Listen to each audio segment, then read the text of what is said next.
At 9:29, I want to talk to Brian Synnott. Brian is a counselling therapist at Tig Lynn. Good morning, Brian. Nice to talk to you.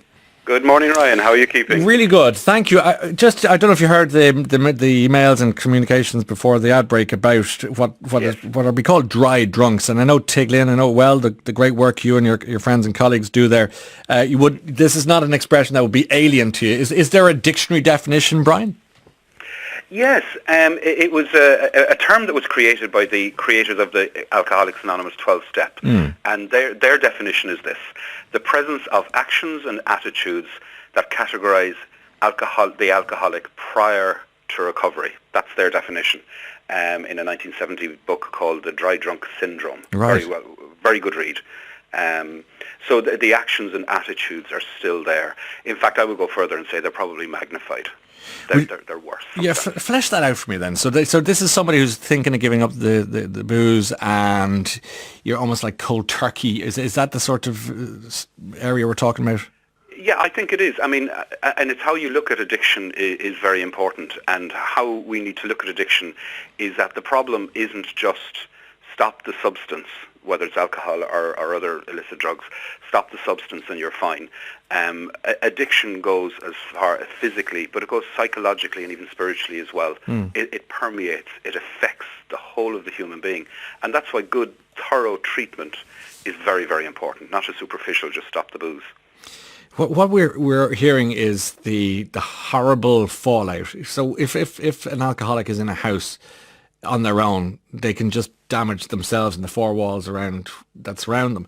It's this awful side effects it has on humans that they live with that is so damaging. And the difficulty is, you'd want a heart of stone not to have some sympathy for the alcoholic also, because there's a reason for it too. But if they're a horrible alcoholic, the way some people can be almost a benign drunk, if you like. But if you're horrible, if you're vindictive, if you're cruel, if you're physically abusive, you're now living in the tyranny we've talked about before. Yeah, I mean, I'm so glad you're talking about this, Ryan, because it's a subject that's very close to my heart, because there are many families in Ireland that are living a nightmare because of exactly what you're talking about. And they have someone at home that is in early recovery or in what's called late recovery. They're 20 years off the substance, but they're living in hell. And there's a phrase we often use, and I'm sure your listeners will be aware of it: a street angel and a house devil. Sure. And I think we probably all know people like that. I mean, it is quite pervasive in our culture. And sure, there needs to be sympathy and support for the family. I would also argue there needs to be sympathy and support, but not enabling for the person who is off the substance. That actually, great that they're off the substance, but that's only step one. Many people in addiction have told me, hundreds in fact have told me, that getting off the substance is difficult, but that's the easy bit. Going from being sober to sober-minded is the real journey. To coming to a place of calm, coming to a place of rest within yourself, a place of wholeness. That's a completely different journey, really. So to say that someone is off the substance, well, that should be celebrated, but it's only step one. It's only putting the key into the ignition, if you understand what I mean. There's so many other things that need to happen for the journey of recovery to be possible. And or to be productive. Otherwise, everybody else around them is living in nightmare. And what can often happen is someone says, well, I'm off the substance now, or I've been to treatment, so now you owe me, and I am the moral authority in the house now because I've conquered this thing. And it can be just terrible to live with for everybody else. Even the language you're using is so menacing. You owe me, I'm in charge, I give up the drink. Now this is what you wanted, isn't it? Yeah, and it is. And what often happens, Ryan, is a fascinating but awful thing is that you can switch from one addiction to the other. So someone gives up, let's say, alcohol, but then they still have this craving psychologically and physiologically. And we forget, Ryan, that things like anger and rage release very powerful addictive substances inside in us. I didn't know that. I didn't know that. Yeah. That if an addict has an addiction to one thing, the anger can it's almost a replacement.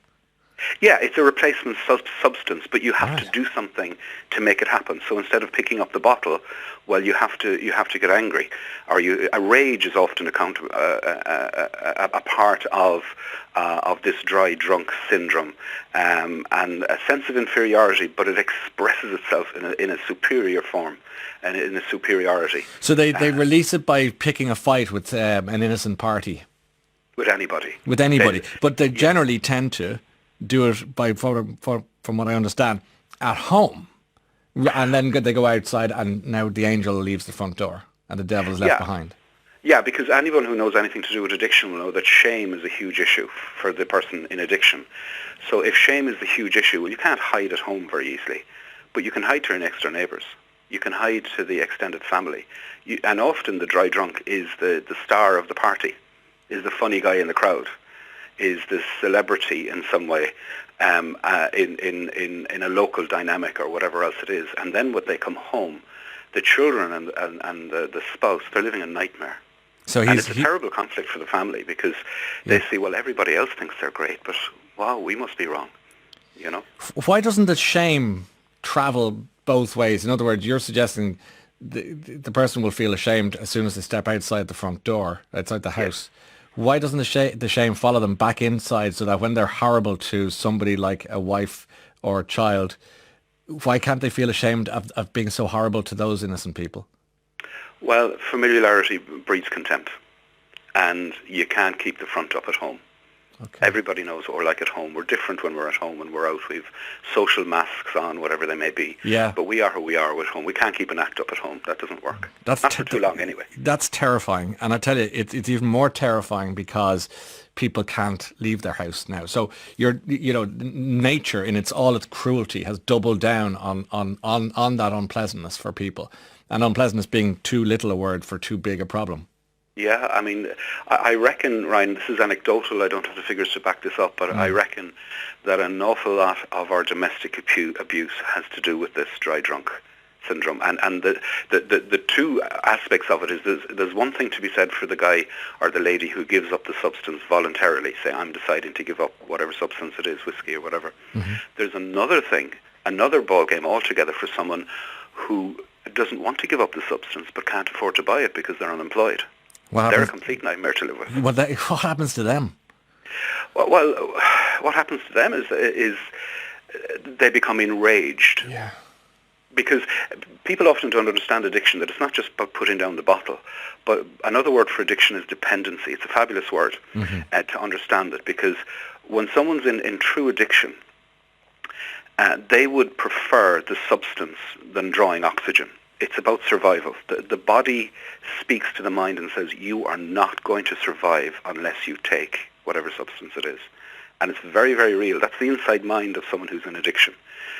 So to say just put down the bottle, that actually isn't the full answer at all. And I think it's the answer that many people give, that the drink is the problem. You mentioned that earlier on. The drink isn't the problem. The drink is the symptom. And it's the symptom of a whole load of emotional baggage. Yes. And the taking of the substance is medication. I mean, alcohol is old-fashioned medication. Illicit drugs that you get on the streets, it's medication. Because is it the sense? Sorry to, but is it the sense that people with issues like this are on the run, and that's from demons? Yeah. It's an escape. It's always an escape, because the pain is too much to face with. And that's why treatment is really important, and good treatment, because there's a lot of group work, there's a lot of acceptance and love and work on identity and all that kind of stuff, which is very, very important. Very thorough, but very possible. If there's anyone stuck in addiction today, it's very, very possible to get out of that, but you can't do it yourself. It's not possible to do it yourself. That's a huge thing to say. You can't do it yourself. And I've seen what you guys do in Tiglin up close in my brief encounters with clients and people who work the system there. I work up in the system there with Aubrey and friends. And what struck me about it is that everyone who's had an addiction generally has a story, has a soul, and has a heart.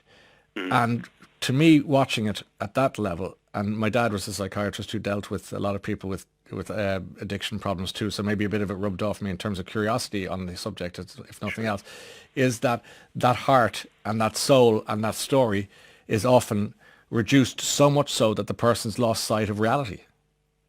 Yeah, that reality is too tough. Yes. Reality is too hard. And there's always a few common stories of trauma or rejection or pain or an emptiness, simple an emptiness. And there can be, a myriad of sources, but they all come down to the fact that the human mind or heart, whichever you want to call it, is aching. And unless that's, and if you take away the substance that's medicating that ache, well, that ache comes out at home. And that's a nightmare for everybody. That becomes an ache for everybody else then. There is the other alcoholic who is a very kind and good person, but as soon as the first drop goes into them, they become monsters. Yeah. And the child or the person will be saying, wait, don't, please don't. And then they go, no, I want to, because, it'll be fine. And then, boom, you're into then that awful world until sobriety comes home. Yeah. I mean, we've used the term as kids sometimes, Dutch courage. And often the quiet person is someone who is suppressed in some ways or locked in fear usually. But when the substance come in, all those defences go down. And I wouldn't say the real you, because it's a distorted you comes out, because then the medication, as I'll call it, but it's illicit. It's not prescribed. It's not balanced like your father would have done. Comes out in really distorted and very destructive ways for everybody. Yeah, as you say, Brian, people can't do it on their own. And what makes me concerned about talking about these things on the radio is that we will say Al-Anon, Alcoholics Anonymous, alanon.ie, of course we'll say that, and we'll mention the other helplines and so forth that people go. But I get the sense a lot of people who are in these situations are so beaten down that the mere thought of trying to organise an intervention is too terrifying, or their hands are thrown up going, this is my lot, I'm out. I just have to face it, because the consequences of trying to put this injured person, the sick person, into the sin bin or whatever you want to call it, to dry out it's just too much. It's easy to say you should do this and you should do that and you should escape if it's becoming abusive, but it's never easy. No, life is really complicated, and there's a thing of codependency that we don't have time to get into today. But also, there's sometimes just financial dependency. I can't leave with the children because I can't eat. I've nowhere to live. Yeah. But what you can do, Ryan, is take the first step, and the first step is to make relationships outside that zone. Friends. Whatever about professionals, friends who are outside of that understanding, friends often who don't know anything about addiction, because they'll turn to you and to say, this is wacko, we need to get you out of here, we need to form a plan. And sometimes that's a long-term plan. Yeah. I know someone that formed a plan for 8 years, lived in an abusive, dry drunk relationship, and for 8 years they had a plan to get out of the situation. Now, they didn't have children, but that's how complex it can be. Did they get out? But they did. Successfully. In fact, I was talking to her yesterday on the phone. And how is she? She's great. Absolutely great. But needed to put a whole load of distance, and it takes a long time as well to disentangle the lies and the deceit. One of the core issues with addiction, Ryan, as you'll know, is deception. Self-deception for the addict, but actually deceptive on everybody else as well. It's like living in your own little cult, a family cult. Yeah. That's a really good way of putting it, because with every cult there's a cult leader, and who firmly believes in what he or she is saying is the law. Yeah, and there's a dependency on the cult leader. And there is a dependency on the cult leader, because then you realise, or you think, I suppose, I don't think I could function in normal society if he or she wasn't there. That's right. And now you're terrified into paralysis. Yeah, but what I'll say, Ryan, is we live, and as much as we complain about our governments and all that kind of stuff, we live in one of the richest countries in the world. There is help, there is support, and if I could just throw in Tiglin's number there for a minute. Please do, yeah. 0404 400 10, and also 085 158 2112, Jessica in Pierce Street. If you're in trouble and you don't know how to get out, if you need treatment or whatever, those numbers will be a signpost for you to take the next step, and you can have a confidential conversation there and at least get the ball rolling. All you need to do is start taking the first step. You don't have to get to step number 1 or number 10. You only have to get to step number 1. the next step, and you can do the next step. Without doubt, you can do the next step. Okay, that's very reassuring, and people should know that with regard to the numbers you give out, very people to remember or write them down, is that we'll put them on our Facebook page with a link to what you guys do, and I think that'll be very helpful. If you're just joining us, Brian Synnott is a counselling therapist at Tiglin, which helps people to recover from addiction. Brian, a few questions from you on the text, if you don't mind. Yeah. My experience as a text is that even when my alcoholic father dried up, we all had to still dance around him, dance around his recovery, his road, his challenges. Meanwhile, a family of 7 navigated their young lives and are all now in therapy. This shatters families. That's right, absolutely, and that's where the person who's the addict or the alcoholic needs to be informed at some stage. It's not all about you. It's also about us. We do love you. That's important, that we don't treat someone in addiction as something awful or subhuman or something, although they're behaving like that. Mm-hmm. But we can say, we do love you, but we also love ourselves, and we can't tolerate this anymore. We won't tolerate this anymore. Very, very important. Now, how you do that, you need wisdom to do that. But if you find yourself in a family where you're dancing around one figure all the time, it's an abusive. Whether it's dry drunk, whether it's addiction, it's abusive, and it's harming everyone else, particularly the children. I remember I'm a therapist, so I talk about people's pasts all the time, and it always goes back to those formative years, and if we could prevent even just one family this morning from entering into that, wouldn't that be fabulous? Yeah. Oh, you speak wise words, there's no doubt about it. What your guest is saying is really hitting home, says another text. My father is a raging alcoholic and was an absolute tyrant in the house. It took me so long to cut him out of my life, and I know that I still get funny looks when I try to explain myself and what he was like. I can tell that nearly most people don't believe how bad it got because he's so good at playing people. Yeah. This is the house devil rather, street angel you talked about. I'll do a couple more and you can have a reflection in a moment. My mother was, as you described, says the text, kind when sober, but she was abused as a child and an alcoholic all of her adult life. My lasting memory is, as a child, she'd give me her bottles to dump in a field down the road, and I can still feel the shame as a 6-year-old who knew that this was wrong, but who loved their mother. She died aged 60, and it was almost a guilty relief. Another says, I've lived with a woman for 26 years. Good times are great, bad times are torture. She brought her own issues into the marriage that took years to come to the surface. I stayed because I love my family and my 2 kids. My kids now cannot wait to move out. My wife is the best in the world, but just don't put a drink in her hand. I'm at my wit's end. Just as recently as last night, my son and I had to block the driveway to the house to stop her driving drunk and getting more drink. I fear we can't do anything about it if she won't help herself. Just to say, a woman is just as domineering and cruel as any man. I love my wife and I've cried and stressed over her, but it won't change. This is a tiny insight, Brian, a tiny, tiny straw poll into what's happening in houses around this troubled country. And I mean troubled, obviously, for COVID and mental health. And I know you were saying, and we've been talking about this mental health tsunami, booze or no booze. We talked about it yesterday, that when the shutters are up, there's going to be a lot of damaged people coming out from houses and flats around the country. There is going to be a premium on minding. Yes. Yeah, absolutely. And what we need to break because of our historical reasons here, Ryan, is the shame. This is our secret. This is our family secret. Don't let anybody know. The next door neighbours are not meant to know. Is that Irish? Or, I mean, would they do this in Scandinavia or Germany? Do they say, you've got a drink problem, you are drunk and we love you, but get fixed and come back? Or do we have an Irish sense of shame and secrecy that's different? I've worked in the UK an awful lot, and they don't have it to the same extent at all. And in America, they'll tell you if in a queue for a coffee. Yeah. No problem. There are shame-based cultures, and I would argue that ours historically is a shame-based culture. It's amazing, isn't it? It's desperate. Yeah, I'd love to get out of that. Dreadful. Yeah. Well, how we get out of that is start sharing with one another and stop being paranoid about what people think. People aren't actually thinking about you all the time. It's so true. It is so true. And actually, I know that I was talking to somebody recently, and they were going through the horrors, and I said, it's not as bad as you think it is.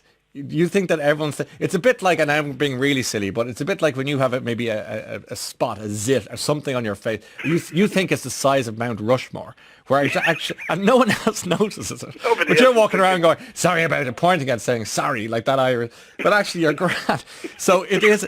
It's just kind of silly thing to be saying, but you do know what I mean. Yeah. Okay. Sorry, but you're not that important to everybody. That's exactly it. And yet you are at that most important level that we're talking about, which is local level, which is home. Absolutely. Okay, enjoying your discussion about alcoholism. My husband struggled with alcoholism, but my friends really crippled me with judgments. They told me I was stupid for staying. They stopped speaking to me. They punished me for staying. It made a bad situation even worse. Crikey, that's not great. No, and we need to go into the details on that. Of course. Could you ask Brian about the significance of personality disorder hitherto masked by self-medicating behaviour such as alcoholism, drug addiction, gambling addiction, etc.? I presume is this something you come across in your? Oh yeah, and this is actually where Tiglin is championing at the moment in a thing called dual diagnosis. Putting the horse before the cart. Which is it? Is it a personality problem, a disorder, or whatever, or is it addiction, or is it both? And Tiglin, as far as I'm aware, are leading that in the country. Certainly they're very prominent within that because it often is the problem. And then when you approach the health services, be it private or public, often it's like, they'll move from one department to another. Yeah. So where does it fall down? So, but what I would say is, again, you have to break things down very simply. And all you got to do is start wherever you are, whether you're the dry drunk or the victim of that. You just need to take the first step. And when you get to the first step, you'll probably figure out what the second step is. But take that first step. Very important. It's such good advice, Brian. I've enjoyed, if that's the right word, talking to you this morning. But it's refreshing, it's concise, it's clear advice, and it's a healthy conversation. Like you say, the only reason we're going to become a less shame-based society is by talking about stuff. Tiglin, TIGLIN.ie, all details there. Brian, it's been great to talk to you. Look forward to seeing you at one of the centres at some point when the fates allow. Great. Missed you last time with the barbecue. Thank you. Exactly. Get there again. All right, Brian. Nice talking to you. God bless you. Thank you. That's Brian Synnott, who's counselling therapist at Tiglin. And like he alluded to there, sometimes they have a barbecue in the summertime as they come up and visit all the clients who stay there. And it gives you great insight into the world and a very painful world for a lot of people, but even more importantly, a very hopeful world because there is that hand of friendship out there for you if only you could have the courage to take it. And if you are going to take that first step, as Brian says, we wish you every success. Good luck.